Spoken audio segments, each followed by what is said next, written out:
declaration. It's a declaration of strength, defiance, and unity. A call to stand together, to fight harder, to stop at nothing. Each pattern tells a story of determination, purpose, and the human spirit that rises again and again. Sibulele Sibata Nomganga from South Africa. Yes, you can. Annie Hernasari from Indonesia. Ivan Molina Aranba from Bolivia. And Nuruddin Zakaria from Nigeria. 4 patterns, 4 fighters, 4 journeys that speak to something far greater, our shared humanity and our vision of a better future. Now, later, we'll be joined on stage by the remarkable individuals behind these fabrics. But now, we invite you to experience their stories, told in their own voices and woven together by Abiso Vili, World Poetry Slam champion and multi-award-winning South African artist. Abiso.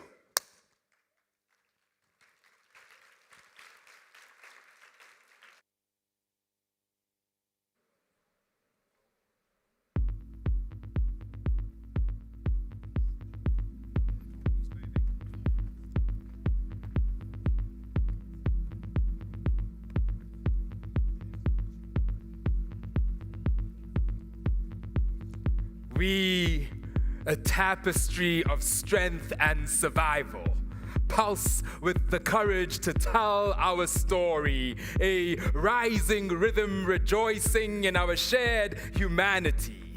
Tell me, how much of this fabric does your name carry? My name carries the weight of a story shared by millions. A daughter orphaned by AIDS, a generation torn apart by an epidemic. My brother and I, like so many others, were left to face life alone. When my father fell ill, I cared for him. I didn't know he was dying of AIDS. All I knew is that his medicine mattered. Every day, I laid out his pills and made sure he took each dose. A ritual of love, responsibility, and resilience. Rituals of a daughter's tender hands. A dose is a prayer, grief becomes grit, though the holding gets heavier. I lost my father and my baby needs to malaria. I almost lost my mother too. Where I grew up, the land changed with the season. For months, we prayed for rain. But when the rain came, they brought life to Savannah and sickness to our homes. Malaria had arrived.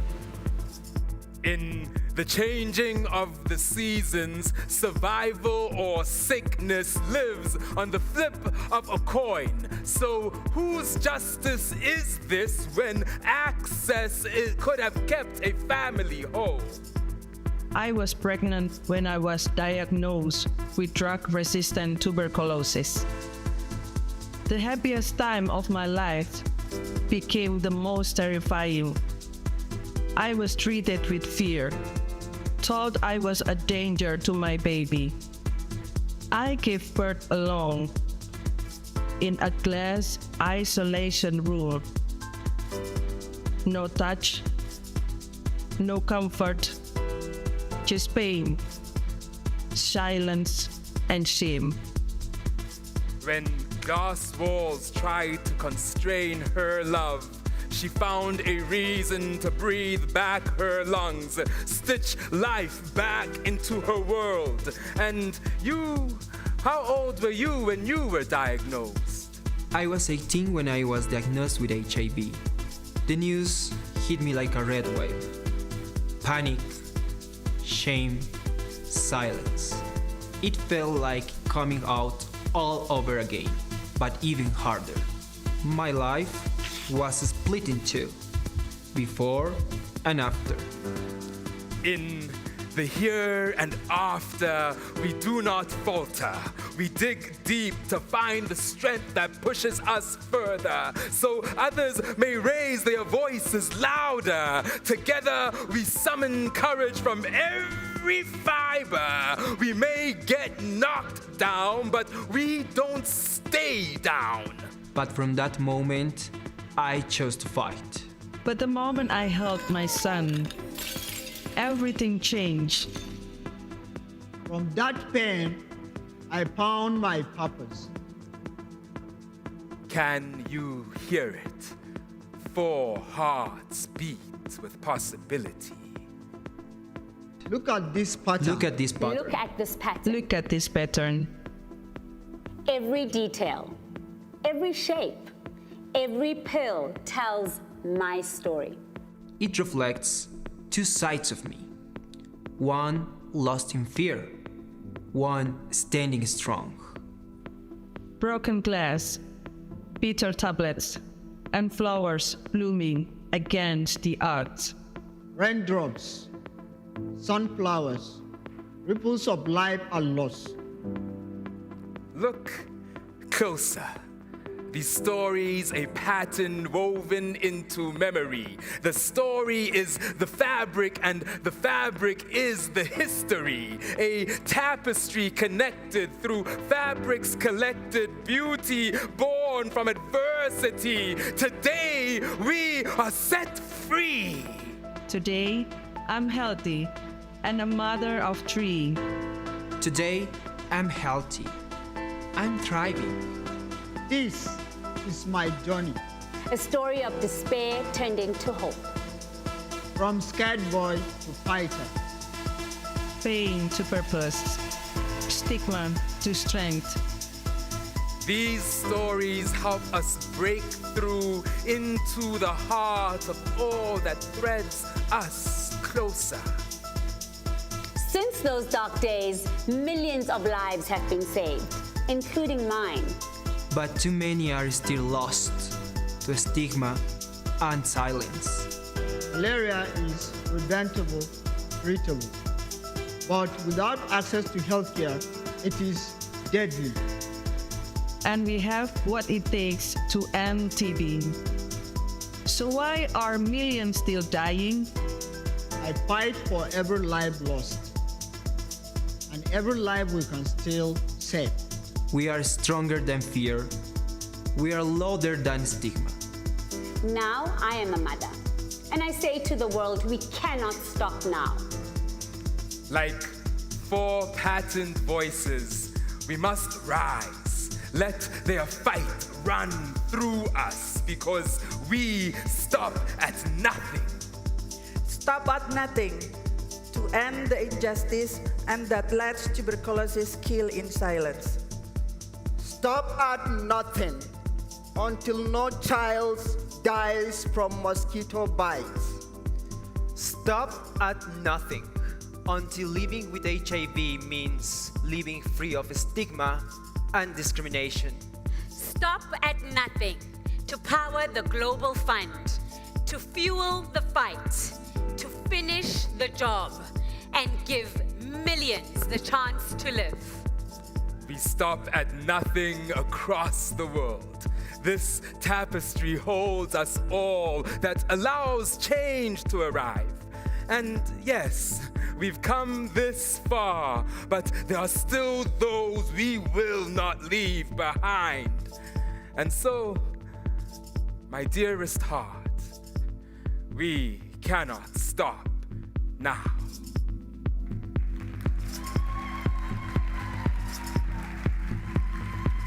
Well done. You did it.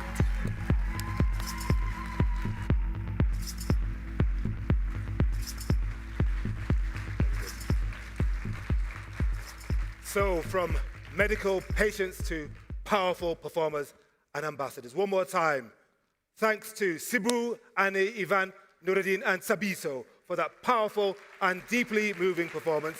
You remind us what it truly means to stop at nothing. Today has been all about pledges, and of course, it's been about partnership. And no one organization, no one entity, no one country can do this alone. The Global Fund is powered by partnership, and it's now my privilege to introduce the esteemed co-host of our 8th Replenishment, His Excellency, President Cyril Ramaphosa of the Republic of South Africa. Please.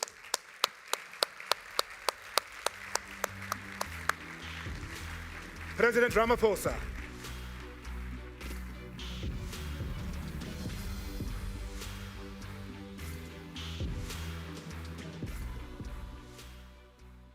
Thank you, Program Director. Your Excellency Keir Starmer, Prime Minister of the United Kingdom and co-host of the 8th Global Fund Replenishment, Your Excellencies, heads of government and state, ministers who are here present, and distinguished guests, and ladies and gentlemen. At a time when multilateralism has increasingly come under strain and pressure, global cooperation in health is being sorely tested.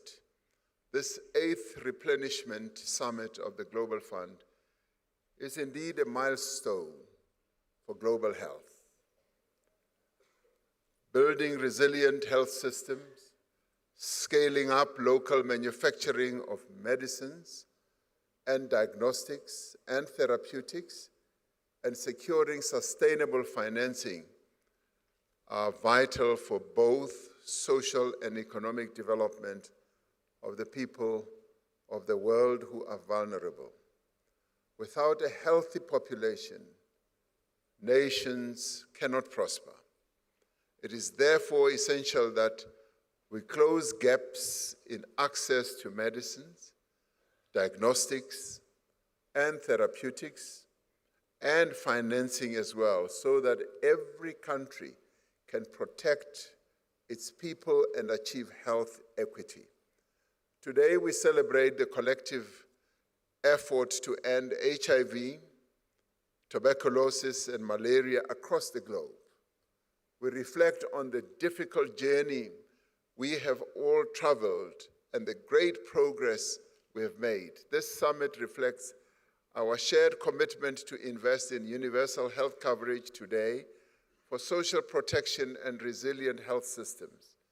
It is up to us in the end to demonstrate that solidarity as well as collective action can prevail over division. It has been an honor and a privilege for me to co-host the summit over the past year alongside the United Kingdom and the Prime Minister, Keir Starmer. We are deeply grateful to all partners who have made early pledges of nearly $4.3 billion so far. These initial pledges laid the basis, the groundwork for a robust campaign throughout 2025. I'm pleased to announce that South Africa's government and the private sector is pledging a total of $36.6 million towards this replenishment.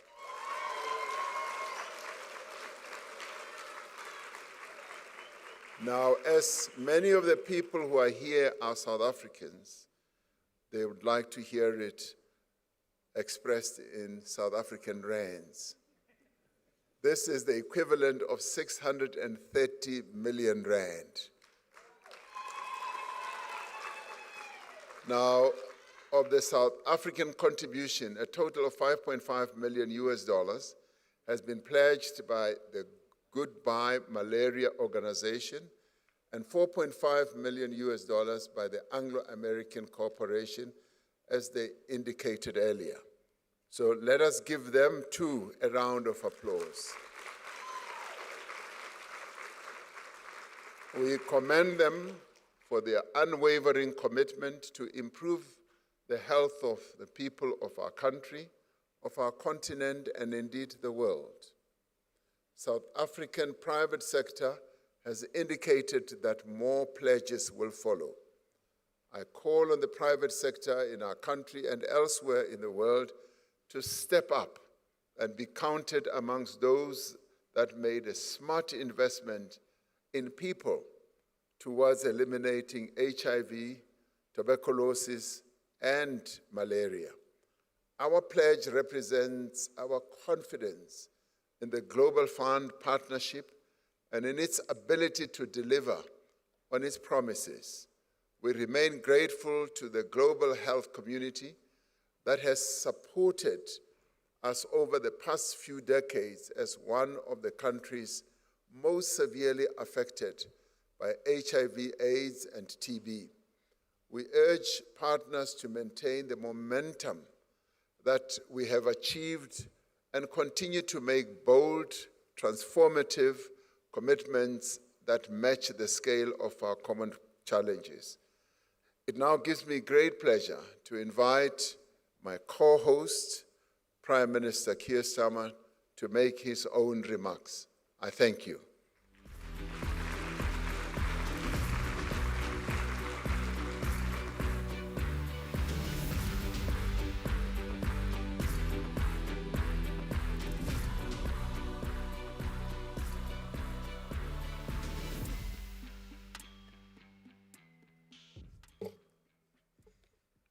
Thank you so much, President Ramaphosa, distinguished guests. The UK is proud to have co-chaired this 8th Replenishment with South Africa, the first time it's been co-hosted by partners from the global north and south. And I want to start by saying a big thank you to all of those that have contributed, and of course, Peter Sands and his team.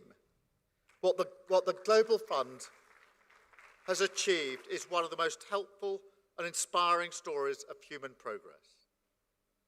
Since the UK hosted the first replenishment back in 2002, our shared investments have saved over 70 million lives across more than 100 countries, cutting the combined death rate of these diseases by almost 2/3 and building stronger, more resilient health systems. Just think of what that has meant for millions of families, the children growing up with their parents, the parents not having to bury their own children, the hope of a future where once there was a death sentence. Yet, heartbreakingly, malaria still kills a child under 5 years of age every minute. Just think about that. 4,000 adolescent girls and young women still contract HIV every week. TB remains the world's single deadliest infectious disease, even though we've had a cure for almost a century.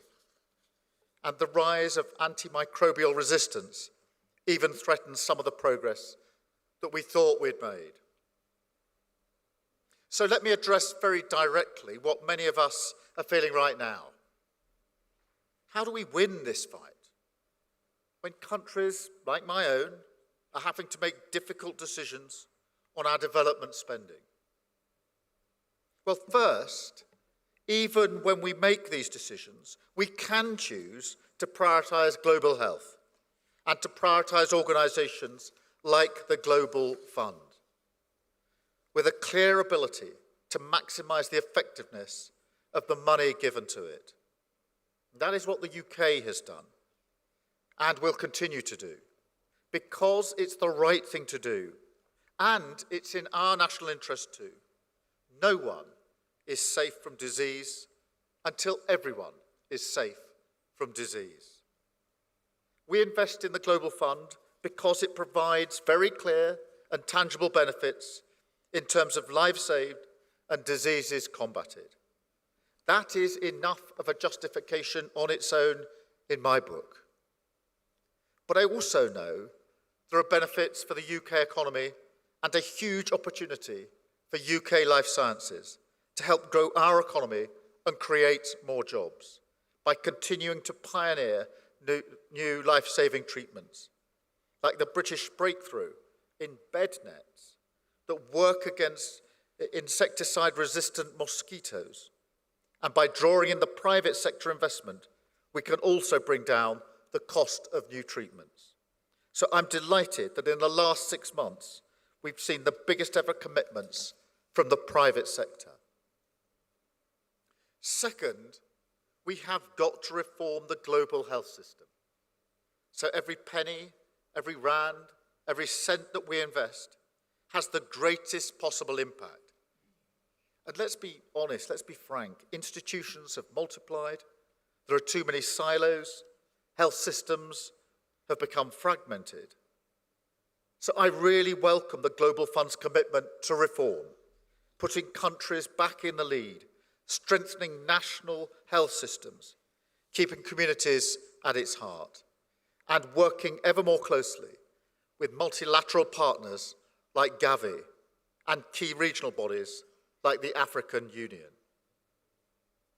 And third, and this is very much the story of our times, we've got to work together to pioneer a new approach to development. It means countries like mine resetting our relationship with the Global South, a relationship based on partnership, not paternalism, a shift from donor to investor. It means supporting countries in the Global South to raise more finance domestically. It means tackling unsustainable debt. And most importantly of all, it means working with our international partners to usher in a new era of private finance, including by reforming the international financial system, where we can support the ambition to triple the financing from the multilateral development banks. And look, the UK is uniquely well placed to help, not least with the strength of our financial services, and I'm determined that we will do. Building on the work that President Ramaphosa has started with South Africa's G20 presidency. And can I just say what a fantastic thing it is that the G20 is being hosted in Africa for the first time here in South Africa. What a wonderful opportunity.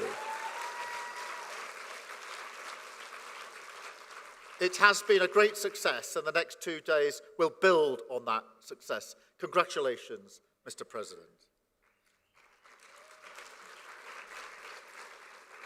We will work to convene an international coalition to mobilise private investment for development, and together we will bring the full power of the private sector and use it to help solve some of the most pressing global issues of our time, like the fact that 2 million people still die, even from these preventable and treatable diseases every year. In the United Kingdom, I've set the goal to be the generation to end all new cases of HIV. Let's be the generation to end all 3 of these diseases. As Nelson Mandela once said, it always seems impossible until it's done. Thank you so much. Thank you.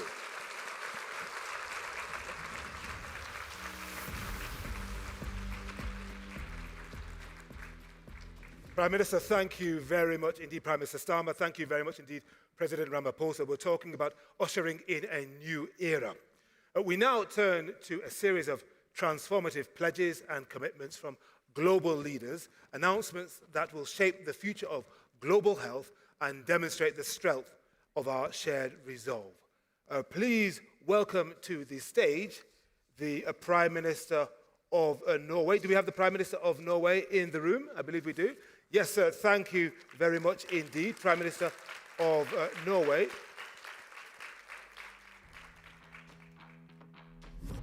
Your Excellency Jonas Gahr Støre. Thank you very much indeed. Thank you, sir. I'm looking forward to hearing what you have to say. Thank you. What I have to pledge. President Ramaphosa, I told you it's a slightly emotional moment for me to be here today as Prime Minister of Norway, because I was there when the fund was created some 25 years ago and the work leading up to it. And it was said that this marks a new era for public health. Actually, that era started back then. The DG of WHO is sitting there.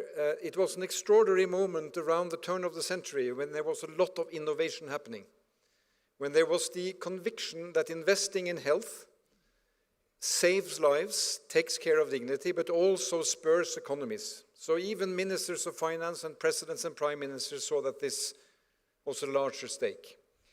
And I would just like to salute the work that has been done in global health for those 2 decades, because in a world where we struggle to uphold the notion of multilateralism, which should be obvious to all, but we struggle against very strong currents. Those 2 decades have been transformative, and we have to take care of that legacy and build on it to move forward. That's my short personal note, because I think this is absolutely extraordinary. And to all of you in the Global Fund, thank you for the public service you are offering. Then, on behalf of Norway, we will pledge 2 billion Norwegian crowns, which is $200 million for the next years.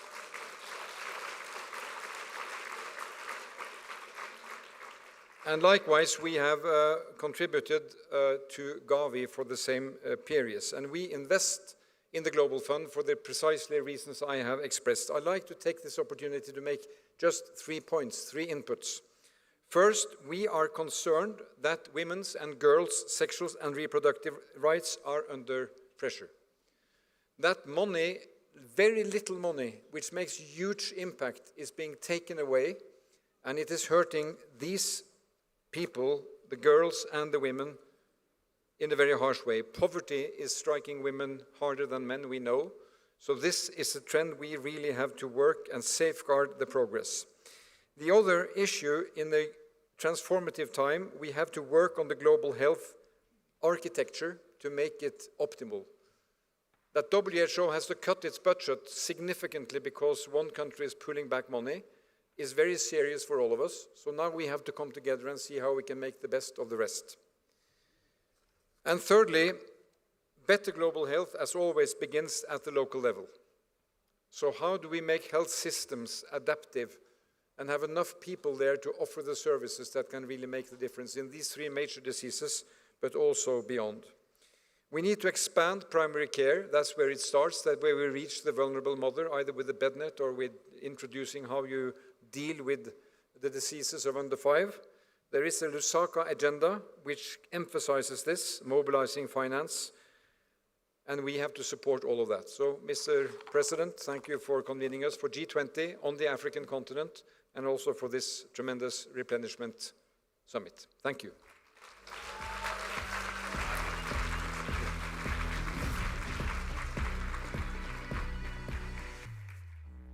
Prime Minister Garastor, thank you very much indeed. I'm now delighted to welcome up onto the stage the Taoiseach of the Republic of Ireland, Micheál Martin, TD.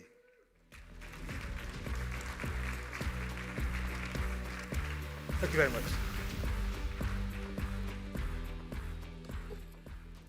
President Ramaphosa, good afternoon, and to say that I'm honoured to be here among esteemed colleagues to reaffirm Ireland's support to global efforts to end the epidemics of AIDS, tuberculosis, malaria and other communicable diseases. And I would like to thank our co-hosts, South Africa and the United Kingdom, and thank South Africa in particular again for inviting Ireland to be a guest nation at this year's G20, which we feel deeply honoured about, and we've enjoyed our constructive engagement with the presidency over the last while. May I also take the opportunity to really warmly thank Sibu, Ivan, Noureddin and Annie for their courageous, inspiring stories.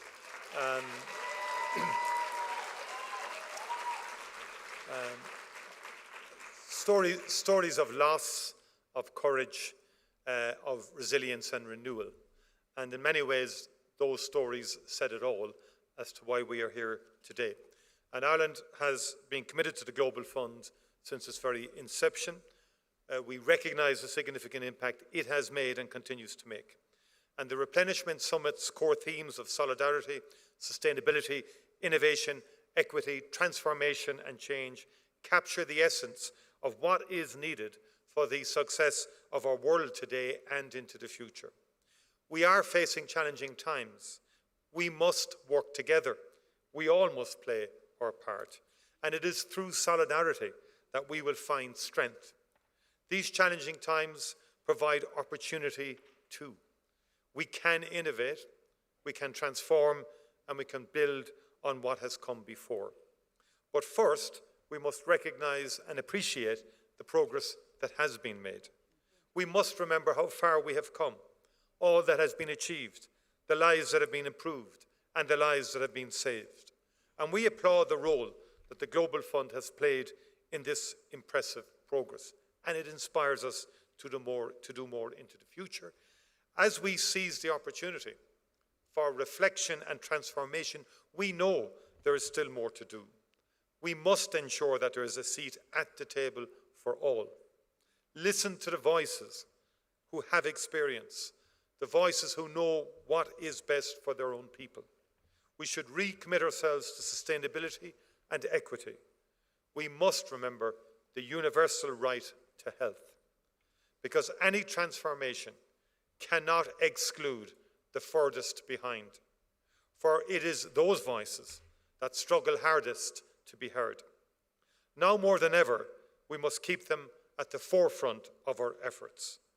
We cannot forget the important contribution that access to health services plays in the lives of women and girls, and I endorse what Jonas said earlier. Ireland is committed to advancing gender equality. Gender should never be a barrier to health. Gender should never be a barrier to anything. We may be facing strong headwinds. We may be facing uncertainties. But notwithstanding all of that, Ireland is resolute in our support for efforts to achieve the collective ambition of the Agenda 2030 Sustainable Development Goals and to see an end to the epidemics of HIV/AIDS, tuberculosis and malaria by 2030. So on behalf of the people of Ireland today, I am confirming a pledge of 72 million euros to the Global Fund to the Global Fund to fight AIDS, tuberculosis and malaria. I'm announcing this 10% increase in recognition of the transformative role of the Global Fund and the imperative of sustaining and building on the impact to date. It is a clear signal of Ireland's ongoing commitment to global health, to fighting disease and to improving and saving lives. Working in solidarity, we will see more of the transformation and impact spoken about today. By working together, we will steer a firm course towards a sustainable and equitable future. Thank you very much indeed.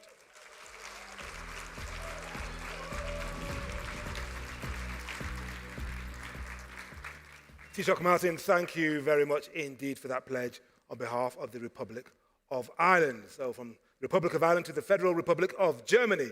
And it's my pleasure to invite up onto the stage His Excellency Lars Klingbeil, Vice-Chancellor and Federal Minister of Finance, Germany. Excellency Klingbeil, willkommen. Ich habe Deutsch studiert. Thanks. Dear President Ramaphosa, dear Prime Minister Keir Starmer, Excellencies, ladies and gentlemen, it's a great pleasure and it's an honor for me to join all of you today at this important event, the finalization of the 8th replenishment of the Global Fund. The G20 has proven its merit over and again as a format where most urgent global challenges of our time can be discussed. Worldwide, we are currently facing many challenges as the world is undergoing tremendous changes and realignments. The global economy, finance, security, energy, of course, these are all highly critical issues, but for the human population and what ultimately matters most is health and well-being. Investing in health is one of the most impactful investments we can make. Good health is the foundation of thriving economies, of stable societies, and a more just world. The Global Fund has an impressive track record in terms of fighting HIV, tuberculosis, and malaria. Germany is proud to be a strong supporter of the Global Fund, which has already saved some 70 million lives. This is not just a number. It represents 70 million individual stories that have been changed for the better through our collective efforts. And I have to say to you how impressed I was to see 4 of them here on the stage, and I'm really thankful for have this presentation here. I'm really happy to see this 4, And this gives motivation for us in politics to spend money, to collect money, and to do better.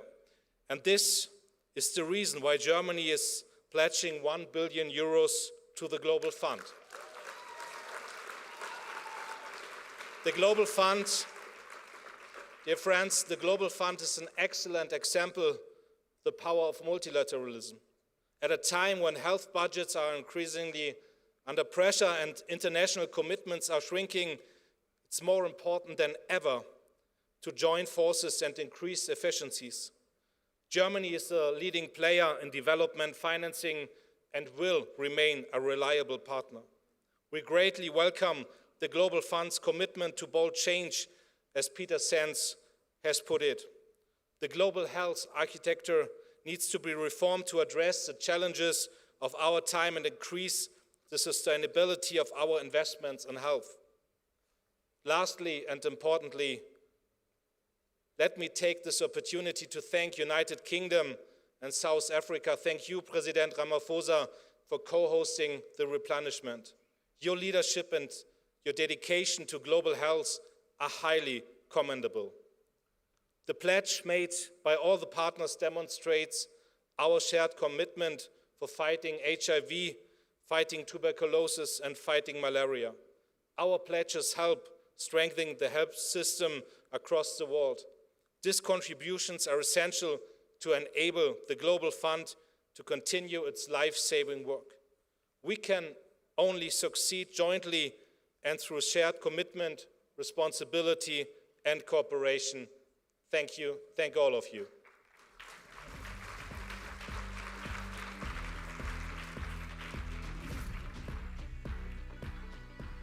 Vielen Dank, Vice Chancellor Klingbeil. Thank you very much for that pledge on behalf of Germany. Well, last but certainly not least, our final pledge of the day, and it comes courtesy of Mr. Bill Gates, Chair and Board Member of the Gates Foundation, who will join us via video. I want to thank South Africa and the United Kingdom for co-hosting this event and all the distinguished guests here today for your support. This year, I've spoken to leaders from many governments that are cutting their aid budgets. I tell each of them the same thing. If you want your aid to have the greatest possible impact, you should keep supporting the Global Fund. It's prevented 70 million deaths with relatively modest resources. It's very well managed, one of the best in global health, and has a long history of exceptional leadership, which Peter continues today. Its work with the private sector has reduced treatment costs dramatically and sparked incredible new tools, including portable TB diagnostics and drugs that prevent HIV infection with just 2 doses per year. The Gates Foundation committed $912 million to the Global Fund because we believe that when we have these great tools to save tens of millions of lives, we should make sure they get to everyone who needs them. In the coming years, we have a chance to control or eradicate some of these incredibly deadly and costly diseases. There's no better investment we can make in the world's future. Thank you very much indeed to Bill Gates for that really impressive contribution, keeping the faith with the Global Fund. Thank you very much to all of you for pledging. Now, I would like, by way of closing, to invite His Excellency President Cyril Ramaphosa back to the stage to announce the final outcome of this 8th Replenishment Summit. Your Excellency, we are deeply grateful for the warm welcome we have received, for your generous hospitality here in South Africa, and for your exemplary leadership. The floor is yours, please.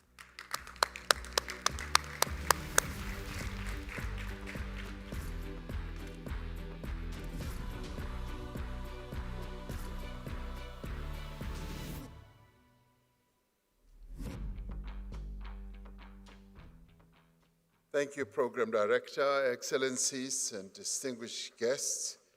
It's been a very long day, I'm sure, to all of you. And we now should go to the close of what we have been doing. Today's summit has been a defining moment for global health and for global solidarity, as many of you will have heard and will have felt as well.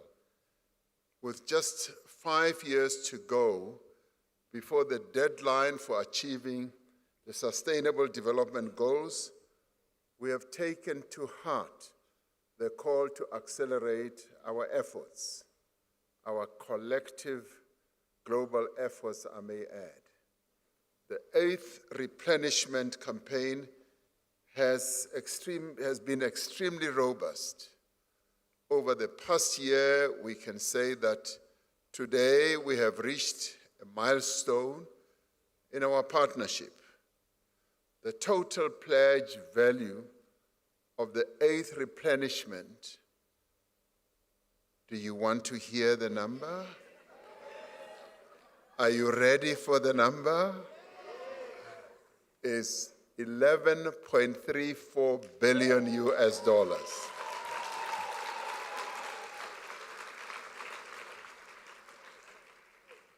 This is an extraordinary achievement.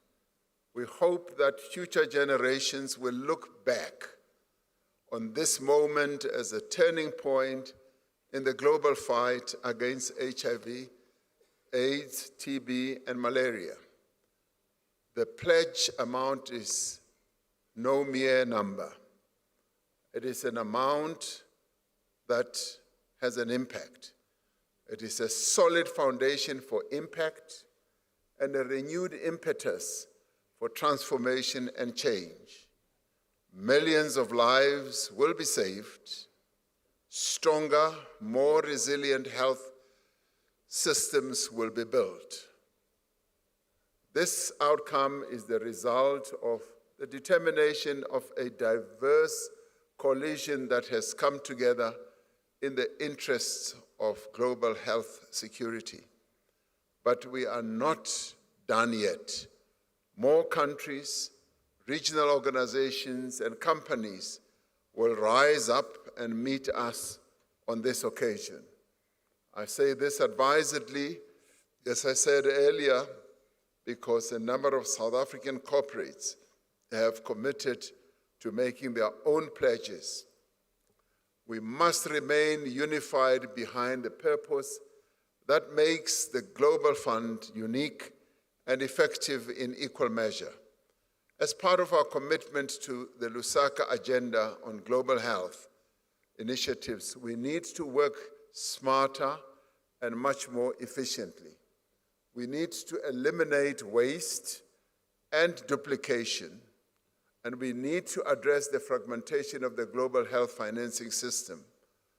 Let me take this opportunity to thank all donors and partners for their pledges and leadership that they've shown throughout this summit. This continued partnership, guided by solidarity, sustainability, innovation, and equality, will be essential if we are to deliver on our commitments and sustain progress. And I think we've got to, all of us, applaud the work that Peter has been leading in all this. And we say thank you.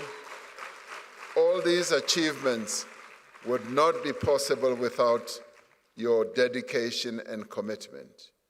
And as I came in, I heard that I could hear from your hoarse voice that you're losing the chords in your voice, and I'm sure it's about all the talking and campaigning for more money.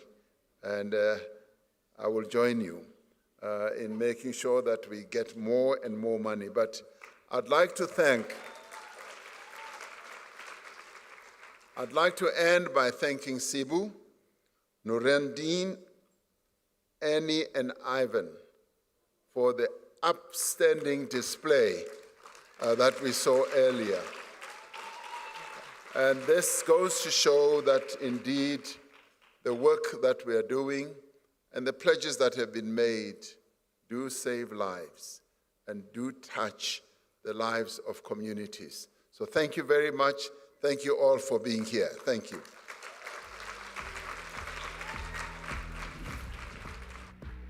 Mr. President, thank you very much for that. You summed it up beautifully. It's been quite a long day.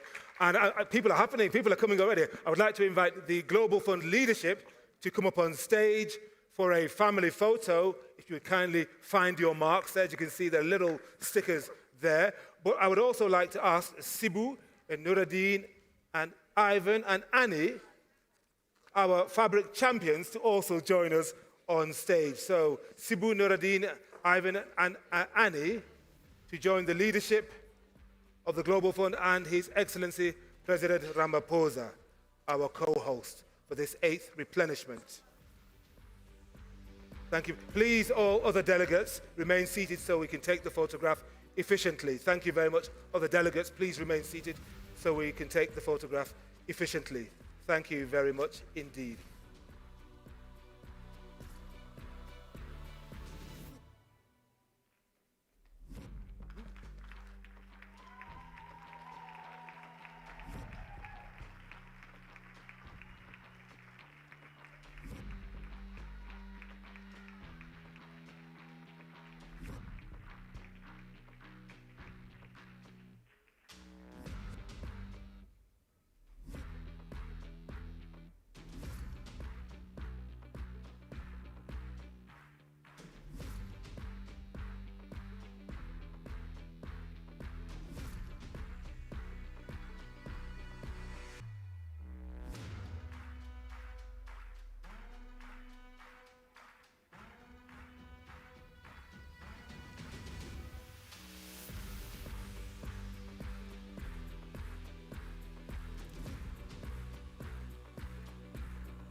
And after a wonderful afternoon,